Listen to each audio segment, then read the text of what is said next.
humnoonni bilxiginnaa obboleessa quxisuu Arafat Abubakar kan ta'e Abdul Waahid Abubakar jedhamu qabuun hidhuu isaanii maatiin OMN itti himan. Guutuu gabaasa kanaa Na'imaa Martuu dhiyeessa. Odaa bultuma Raddaasaa Qataa jedhamutti waraanni PP manneen jireenya jiraattotaa gubee bal'ina oduu kanaatis kan isiniif dhiyaatu ta'a. Magaalaa Finfinneetti dargaggoonni Oromoo humnoota bilxiginnaatiin ukkaanfaman Na'imaa Umartuu qindeesse. Wallagga Bahaa Siggaatti haleellaa waraanni Abiyyi Ahmad hawaasa nagaa irratti dhaqqabsiiseen hawaasni qe'ee gadhiisee baqataa jira jedhame. Gabaasni Faayidaa Iliyaas qopheessite gabaabinaan isiniif dhiyaata. Waraanni kaaba Itoophiyaa osoo hin dura bulchaan Itoophiyaa Abiyyi Ahmad ji'ootaaf lola Tigraay irratti banuuf qophaa'aa tuusaa ragaalee mul'isan inni jiru jedhama. Gabaasni New York Times qabatee beekama. Siraaj Sabaa Turaa dhageenya. Muddee 16 bara 2021 kummatoota oduu keenya har'aatiin guutuun oduu keenya har'aa kun Siraaj Sabaa kan isin dabarsa.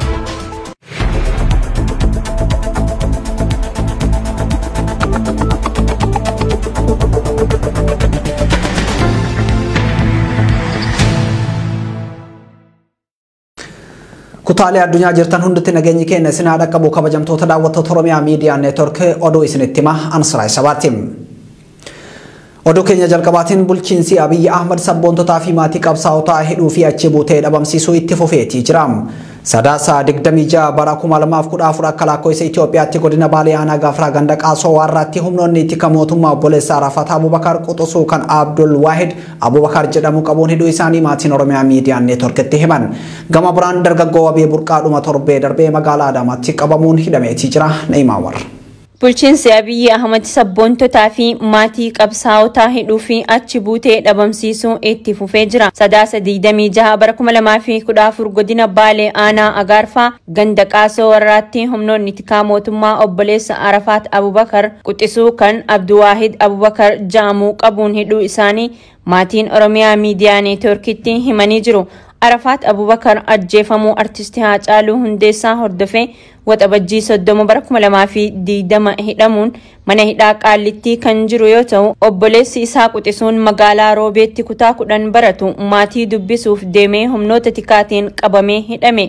Jalqaba magaalaa Alii Jaamtutti hidhamee kan ture obboleessi Arafat halkan tokkoof erga achi bulchanii booda sirriitti qorachuu qabna jechuun gara mana hidhaa magaalaa Agaarfaa geessanii dararaa jiru. Humnoonni kunneen obboleessa Arafat Abdul Waahid Abubakar yeroo qabanitti reebicha hamaa irratti gaggeessuu kan himu miseensi maatii haala fayyaa isaaniitiif yaadda'uun maatiin deemanii wayita gaafatanitti dhimmi isaa dhimma ulfaataadha waa'ee isaa nu gaafatinaa jedhanii akka hari'an miseensi maatii kun himee jira.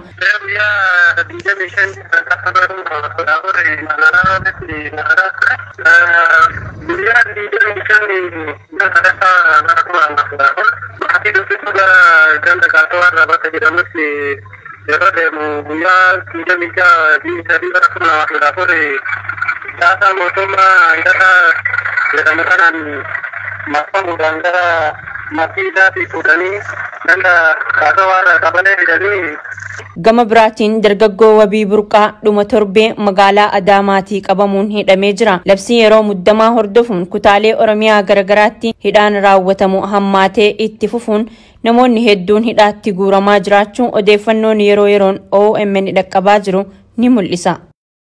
Oduma hidhaatiin bulchiinsi Abiyyi Ahmad ukkaamsa miidiyaalee fi hidhaa gaazexeessitootaa itti fufeetii jira. Biyyoota Saharaa gadii keessaa ukkaamsa miidiyaa fi hidhaa gaazexeessitootaatiin bulchiinsa Isaayyaas Afwerqee Abrahaatti aanee lammaffaa irraa kan jiru bulchiinsi Abiyyi Ahmad Alii gaazexeessitoota sochii finciltoota gabaasan hidhaatii jira. Tibbana ogeessota miidiyaa Associated Press waraana bilisummaa Oromoo kan bulchiinsa Abiyyi Ahmad Abaa Shanee jedhee waamu qunnamuu isaanii hordofee koomishiniin poolisii federaalaa sochii hidhattootaa sadarkaa idil addunyaatti beeksisan jechuun hidheetii jira. Guutuun gabaasicha itti aanee dhiyaata. Biyyoota Saharaa gadii keessaa ukkaamsa miidiyaa fi hidhaa gaazexeessitootaatiin bulchiinsa Isaayyaas Afwerqee Abrahaatti aanee lammaffaarra kan jiru bulchiinsi Abiyyi Ahmad Alii gaazexeessitoota sochii finciltoota gabaasan hidhaatii jira. Tibbana gaazexeessitoota Associated Press waraana bilisummaa Oromoo kan bulchiinsi Abiyyi Ahmad Abaa Shanee jedhee waamu qunnamuu isaanii hordofee koomishiniin poolisii federaalaa sochii hidhattoota sadarkaa idil addunyaatti beeksisan jechuun hidhuu ibse. Gaazexeessaa Associated Press Amir Amaanii fi ogeessa kaameraa Associated Press Toomaas Ingidam waraana bilisummaa Oromoo dubbisan jechuun poolisii federaalaatiin to'atamuu isaanii Associated Press waajjira isaanii muummee Ameerikaa New York irraa gabaaseetii jira. Gaazexeessaan Associated Press Amir Aman labsii yeroo muddamaa cabsuun dirree hojiitti bobba'ee 28 bara 2021 akkuma deebi'een kan hidhame yoo ta'u hanga ammaatti mana murtiitti hin dhiyaanne jedha Associated Press. Akka Associated Press gabaasetti hidhamuu gaazexeessaa kanaa ilaalchisee odeeffannoo argachuuf abbaa taayitaa miidiyaa Itoophiyaa waajjira ministeera muummee waajjira ministeera alaaf waajjiraalee mootummaa birootti bilbilus hin milkooyne jedhe. Gaazexeessaa Amir Amaaniif ogeessa kaameraa Associated Press Toomaas Ingidaa dabalate gaazexeessaa Faanaa Broadcast Corporation Addisuu Muluunee sochii waraana bilisummaa Oromoo hordofanii waraamuun gaafii fi deebii taasisuu akkasumas ragaa walitti qabanii hoogganaa Associated Press damee bahaa Afrikaa Keeniyaa jirutti ergan jechuun poolisiin himate. Gaazexeessitoonni kunniin walabummaa miidiyaatti fayyadamuun walakkeessa baatii sadaasaa keessaa Finfinnee keessaa bahuun godina Shawaa Lixaa aanaa Midaaqanyitti hidhattoota qunnumuun hojii miidiyaa hojjechuu isaaniitu himama. Torbee sadii dura gaazexeessaa OMN duraanii Abdusalaam Hasan torbee darbe keessaa immoo gaazexeessituu fi hundeessituu miidiyaa Rohaa Ba'aazaa Muhammad ogeessa miidiyaa fi aktiivistii Iyyaas Paatasfaayem gaazexeessaa Ahaduu miidiyaa Kibroom Tasfaayeef kanneen biroo hidhamaniiti jiru. Koomishiniin mirga namoomaa Itoophiyaa hidhamuu gaazexeessitootaa ilaalchisee ibsa baaseen ogeeyyiin miidiyaa hidhaman eessa akka jiran baramee maatii fi gorsitoonni seeraa dubbisuu akka danda'aniif haalli mijeeffamuu qaba jechuun gaafate. Torbee darbe keessa gabaasa qorannaa bara 2021 kan baase dhaabbanni mirga gaazexeessitootaaf falmu Komitee to Protect Journalists Itoophiyaan biyyoota Saharaa gadii keessaan gaazexeessitoota 9 hidhuun Eertiratti aantee lammaffaa irra jirti jechuun isaanii yaadatama.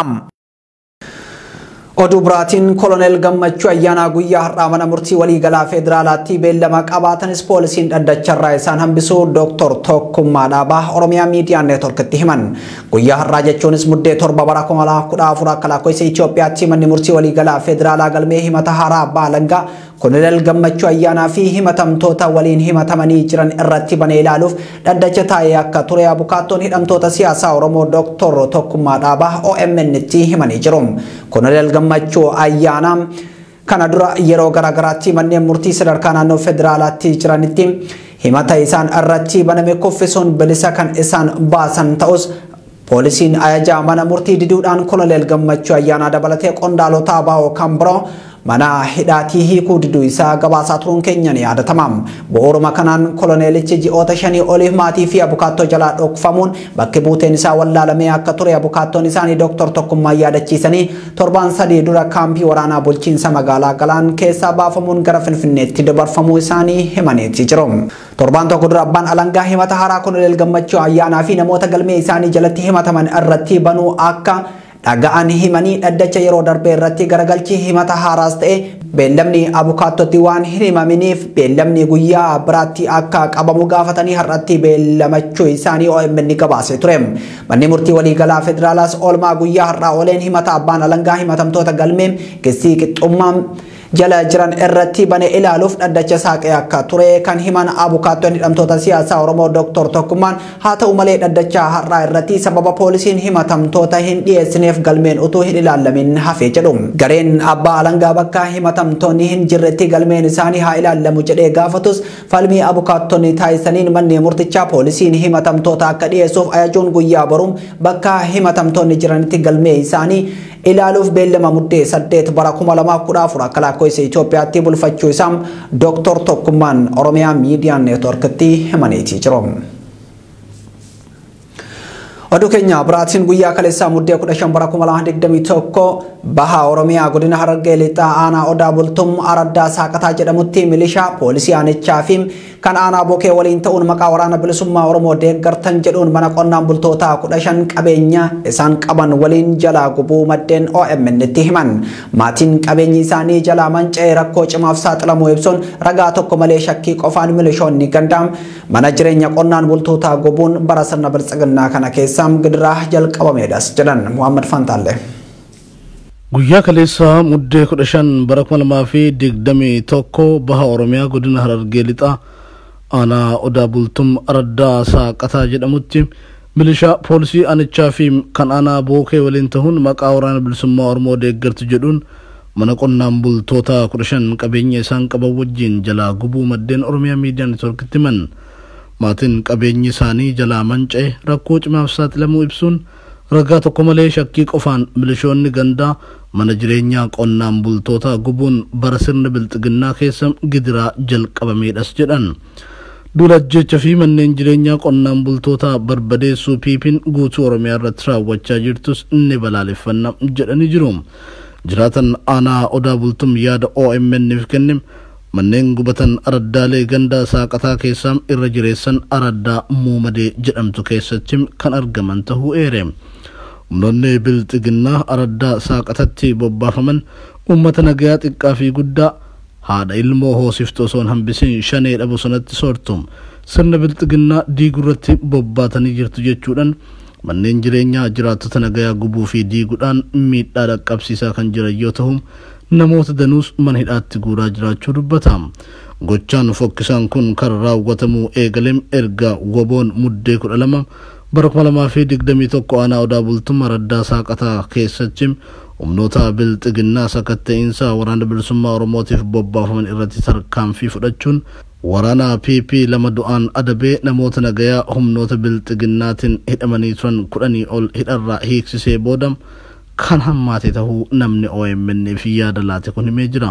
Hanga ammaatti manneen abbaa warraa 15 kan barbadaa'an yoo ta'u midhaan nyaataa kuntaala 300tti tilmaamamu shaneedha soortu jechuun saamanii jiraachuun ibsamee jira. Jiraattonni manneen jalaa gubatanii fi qabeenyi isaanii jalaa saamame wayitii amma qe'ee isaaniirraa baqatanii kan jiran yoo ta'u kanneen qe'eetti hafan ammoo humnoota bilxiginnaatiin mana hidhaatti guuramaa jiraachuu Oromiyaa Miidiyaa Neetwork jiraattotarraa odeeffatee jira. Dargaggoonni Oromoo dhalootaan baha Oromiyaa godina Harargee bahaa fi Harargee lixaa ta'an kanneen magaalaa Finfinneetti gurmaa'anii daldala jimaa irratti bobba'uun hojjechaa jiran iddoo itti hojjetan irraa qaamota mootummaatiin kaafamuu himatani. Namoonni kunneen yeroo ammaatti hojii irraa dhoowwamuun dararamaa akka jiranis himanii jiru. Naimaa Umar dabalata qabdi. Dargaggoonni Oromoo dhalootaan baha Oromiyaa godina Harargee bahaa fi lixaa ta'an kanneen magaalaa Finfinneetti gurmaa'anii daldala jimaa irratti bobba'uun hojjechaa jiran iddoo itti hojjetan irraa qaamota mootummaatiin kaafamuu himani. Magaalaa Finfinnee kutaa bulchiinsa Aqaaqii Qaallitti aanaa Duwwaa Jahaa iddoo Saaris jedhamutti guyyaa kaleessaa muddee 15 bara 2021 namoonni hin beekamne qaama mootummaarraa jechuun dhufanii sa'aatii 24 keessatti iddoo kana gadhiisuu qabdu jaanii waraqaa nutti fidanii deemani. Har'a ganama ammoo bakkicha nurraa diiganii jiru. Haalli keessa jirru akkaan yaaddessaadha. Dargaggoon isaan gidduudha Oromiyaa Miidiyaa Neetwork dubbise. Akka namni kun himutti dargaggoonni Harargee bahaa fi lixaa magaalaa Finfinnee keessatti waldaa shan jalatti gurmaa'anii kan turan yoo ta'u sababa dhukkuba koronaatiif jecha bakka itti hojjechaa turan irraa jijjiiruun iddoo masalxanyaa jedhamu kennamuufiin achitti hojjechaa jiraachuu hime. Kun kanaan osoo jiru dhiyeenya kana dargaggoota waldaan gurmaa'anii hojii hojjechaa jiran kana gargaarsa raayyaa ittisa biyyaa kennaa jechuun erga maallaqa irraa guuranii booda waldaa mootummaa jechuun namoota nuti hin beekne ijaaranii akka jiranii fi asitti dabalamaa yoo diddan isin ergama shanee qabdu waan ta'eef gara adda waraanaatti isin bobbaafnaa jedhanii nu doorsisaa jiru jedhani. Waggoota muraasa dura jimaa qotee bultoota Harargee Finfinnee keessatti akka fedhanitti daldalachaa kan turan dhalattoota saba biroo ta'uu kan hime namni dubbifne kun waggaa 5 dabran dargaggoonni Harargee waldaan gurmaa'uun hojjetanii irraas fayyadamaa jiraachuu himee jira. Dargaggoonni 10,000 caalan hojii daldalaa jimaa irratti bobba'anii jiraachuu kan hime namni kun yeroo ammaa shirri karaa caasaa mootummaatiin dargaggoota Harargee magaalaa Finfinnee keessaa baasuuf hojjetamaa jiraachuu saaxilee jira. Maqaa waldaa haaraa ijaarree jedhuun dargaggoota Harargee gara adda waraanaatti oofuuf karoorri jiraachuu quba qabnaa kan jee dargaggeessi Harargee kun shira magaalaa Finfinnee keessaa nu baasuuf hojjetamaa jiru kana qaama itti iyyannu dhabnee jirraa jee. Kanaan dura gaafa adoolessa 22 bara 2013 TV'n OBN komii isaanii dhaga'uuf dhufe gabaasaa xiqqaa hojjetee deemuu eeree jira. Namni kun bulchiinsa magaalaa Aqaaqii Qaallittiitti hojii raawwachiiftuu tan taate aadde Fatiyaa Muhammad komii daldaltoota kanneen irratti deebii ji'oota muraasaan dura ibsa miidiyaalee mootummaaf kennaniin lafti daldaltoota jimaatiif kennamtee turte murtee kaabinee bulchiinsa magaalaatiin akka investimantiif kennamte eeruun murtee kana of duuba deebisuun akka hin danda'amnes himtee turte. Daldaltoonni garuu mootummaan dargaggoota Harargee kanneen kumaan lakkaa'aman daldala keessaa baasee akkuma kanaan dura san carraa saboota birootiif uumuun dargaggoota kana gara mooraa waraanaatti oofuuf kaayyeffatee jira jechuun komachaa jirani. Oduu biraatiin godina Wallagga Bahaa aanaa Saasigaa gandoota hedduu keessatti waraanni Abiyyi Ahmad haleellaa hawaasa nagaa irratti raawwateen maatiin qe'ee fi jireenya isaanii gadhiisanii baqachuuf dirqamaniiti jiru. Waraanni kunneen manneen hawaasaa irra naanna'uun saamicha qabeenyaa raawwataa kan jiran yoo ta'u, kana malees ijoolleen keessan isaan waraana bilisummaa Oromoo keessa jiran iddoo jirannuuf eeraa jechuun jiraattota rakkisaati jiru. Kana malees aanaa Saasigaa, Diggaa, Bareedaa fi Balloo iddoowwan jedhamanitti tibbanaa manneen qonnaan bultootaa hedduun humnoota mootummaa bobbaasuun gubamaa jiraachuu Oromiyaa Miidiyaa Neetwork jiraattota naannoorraa mirkaneeffateeti jira. Godinichatti haleellaan eenyummaa giddugala godhate aanaalee ollaa naannoo Amaaraa jiran keessatti yeroo garaagaraatti hawaasa nagaa irratti raawwatamaa turuu Oromiyaa Miidiyaa Neetwork gabaasaa turuun isaa ni yaadatama. Gabaasni kan Faayiza Eliyaasim. Oduu keenya biraatiin waraanni kaaba Itoophiyaa osoo hin dho'in dura bulchaan Itoophiyaa Abiyyi Ahmad ji'ootaaf lola Tigraay irratti banuuf qophaa'aa turu ragaaleen mul'isan ni jiru jedha gabaasni New York Times qabatee bahe. New York Times gabaasa isaa kanaan imala bulchaa Itoophiyaa ganna sadii fi rakkoowwan uumaman kan xiinxalle yoo ta'u, gaaga'ama waraanaa fi dhibdee siyaasaa Itoophiyaa mudateef ammoo sababni daandii Abiyyi Ahmad filatee akka ta'e akeekeeti jira. Gabaasichi badhaasa Noobeelii nagaa Abiyyi Ahmad muddee bara 2019 fudhateen badhaasa Noobeelii nagaa daandii waraanaa bane jechuunis ibseeti jira. Gabaasni bal'aa miidiyaa kanarraa qindeeffannee chiyaanee dhiyaata.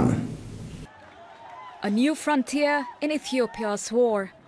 Waraanni kaaba Itoophiyaa osoo hin dho'in dura bulchaan Itoophiyaa Abiyyi Ahmad ji'ootaaf lola Tigraay irratti banuuf qophaa'aa turuu ragaaleen mul'isan ni jiru jedha gabaasni New York Times qabatee bahe.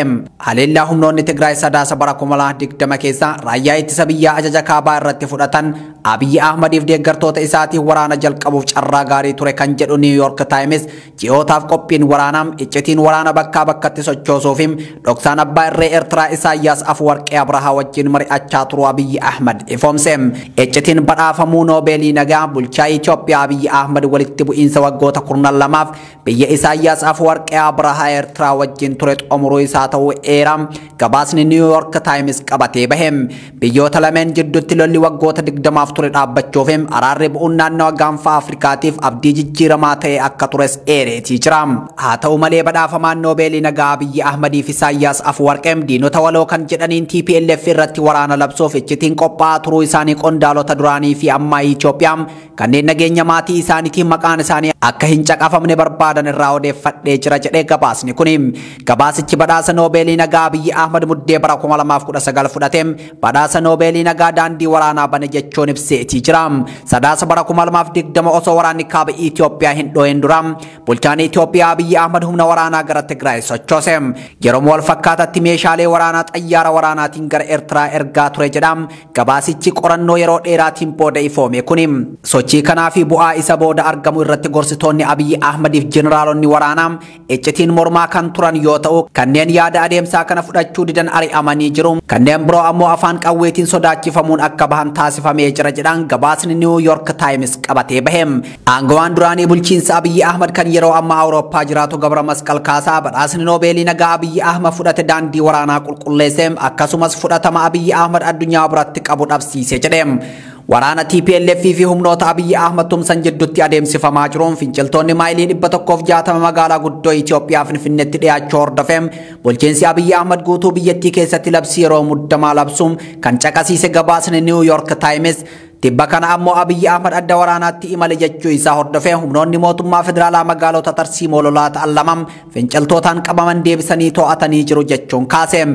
Dhimma kana irratti yaada xiinxaltootaa kan fudhate gabaasni kun Abiyyi Ahmad hoogganaa nageenyaa irraa gara hoogganaa waraanaa ce'uun isaa biyyoonni lixa Afrikaa keessatti hoogganaa goota arganne jedhanii yaaduun isaanii dogongora ta'uu isaa mul'isa jedha. Gaanfa Afrikaatti dippiloomaatiin olaanaan gamtaa Awurooppaa Aleeks Roondos warri lixaa dogongora isaanii irraa barachuu qabuun Abiyyiin dogongoratti irratti hubatanim Isaayyaasin ammoo ni angoomsanim Abiyyi nama tarkaanfisa salphaan dhaabbatu mitim dhimma biyya ummata miiliyoona 110 qabdu diigumsa irraa baraaruuti jechuun tarkaanfii biyyoonni lixaa bulchiinsa Abiyyi Ahmad irratti fudhachaa turan gahaa akka hin taane ibse. Muddee bara 2020 galma badhaasa Noobeelii nagaa keessatti waraanni fakkeenya azaabaati jechuun kan dubbate Abiyyi Ahmad Ali Itoophiyaa keessatti waraana kaasuun riiformii Itoophiyaa bira darbe gaanfa Afrikaatti jijjiirama fida jedhamee abdatame gufachiise jedhan gabaasni bal'aan New York Times.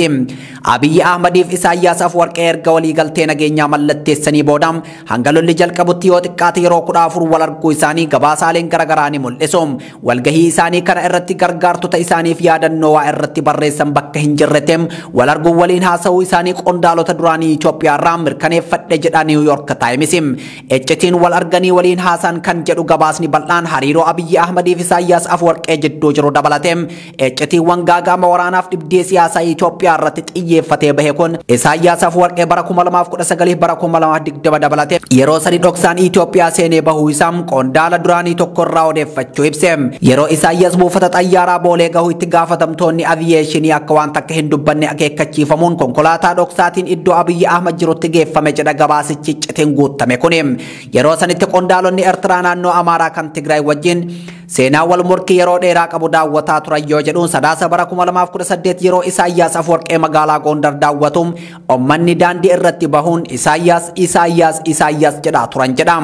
Itti aanee weellistoonni Eertiraa naannoo Amaaraa daawwatan kan jedhu New York Times garuu kun tooftaa gaafatamaa basaasa Eertiraa Abrahaa Kaasaam hooggantoota tika Amaaraa wajjin mari'achuuf kan itti fayyadame ta'uu aangawoonni olaanoon Itoophiyaa ibsuu isaanii eere. Marii hooggantoota tika Amaaraa fi gaafatama damee basaasa Eertiraa jidduutti taasifameen Eertiraan humna addaa Amaaraa irraa waraana 60 leenjisuuf walii galte. Waraanichi booda naannoo Tigraay akka qobsiifame gabaasni kun ni eera. Abiyyi Ahmad guyyaa muudama isaa irraa jalqabee Tigroonni aangoo isaatiif akka isa sodaachisanii fi qondaalonni tikaa isa ajjeesuu akka danda'an hiriyoota isaatti dubbataa turuu isaa ibsa gabaasni kun. Kana irraa kan ka'e masaraa mootummaa irratti eegumsa cimsuun Rippaabilikaan Gaardii kan kallattiin hooggansa isa irraa fudhatu hundeessuu hammam humna waraanaa gara gamtaa Emireetota Arabaatti erguun leenjisuutti gahuu isaa qondaalonni duraanii Itoophiyaa natti himanii jiru jechuun gabaase. Abiyyi Ahmad akkuma badhaafamaan Noobeelii nagaa isa ta'uun ifoomeen paartii Biltsiginnaa kan ilaalcha aangoo giddu galeessummaa irratti hundaa'ee ijaare. Haa ta'u malee mul'anni paartii Biltsiginnaa kun uummattoota Itoophiyaa paartiilee mormitoota bilisummaaf qabsaan kanneen akka Oromoo fi Tigraay biratti fudhatama hin arganne jechuun paartiin Biltsiginnaa dhalootuma irraa jalqabuun mormiin isa muudachuu isaa caqasiise. Uummata Itoophiyaa miliyoona 110 keessaa harka tokko sadaffaa kan ta'u uummanni Oromoo waggoota hedduu siyaas dinagdeen cinatti dhiibamuu isaatiin Abiyyi Ahmad yeroo aangotti dhufe dhimma kana ni jijjiira jedhanii abdatanis hin taane yommuu jedhu hundeeffamuun paartii Biltsiginnaa hawwii Abiyyi Ahmad malee kan uummata Oromooti miti jedhaan gabaasni New York Times kun. Humnoonni tika bulchiinsa Abiyyi Ahmad waxabajjii bara 2020 yeroo weellisaan beekamaan Haacaaluu Hundeessaa ajjeefame uummanni mormiif daandiitti bahee guutuu Oromiyaa keessatti ajjechaa raawwataa turan jechuun haala yeroo san tures yaadachiise. Xayyaaronni waraanaa meeshaa waraanaa fe'an halkan dhoksaan gara Eertiraa balali'uun waraana Tigraay keessatti ka'uuf deemu kanneen morman irratti tarkaanfii fudhataa turuun Abiyyi Ahmad qondaalota irraa odeeffadhe jechuun kan gabaase New York Times kanneen isa mormaa turan keessaa tokko ajajaa waraanaa Jeneraal Adam Muhammad jechuun ibse. Baatii fulbaanaa bara 2020 keessa naannoo Tigraay bulchiinsa Abiyyi Ahmad mormuun filannoo yeroo geggeessu Abiyyi Ahmad ammoo humna waraanaa Sumaaleef Oromiyaa irraa gara Tigraay sochoosuu jalqabe jedha. New York Times goolaba gabaasa isaa irratti sadaasa bara 2020 yeroo raayyaan ittisa biyyaa ajaja kaabaa haleellamu Abiyyi Ahmad Ixaamaajoor shuumii waraanaa Jeneraal Adam Muhammad ari'uun duula olaantummaa seeraa kabachiisuu yoo labsu waraanni Eertiraa karaa kaabaatiin humni addaa Amaaraa fi raayyaan ittisa biyyaa karaa kibbaatiin Tigraayitti duulan jechuun gabaasa bal'aa dhimma imala Abiyyi Ahmadiif Isaayyaas Afwarqee jidduutti ture goolabe. Tole kabajamtoota daawwattoota Oromiyaa Miidiyaa Neetwork oduun har'aaf qabannee kana fakkaatan Siraay Sabaa ture gama ogummaa kaameraatiin Tuujii Muhammad Nafaana ture horaa bulaa deebanaa.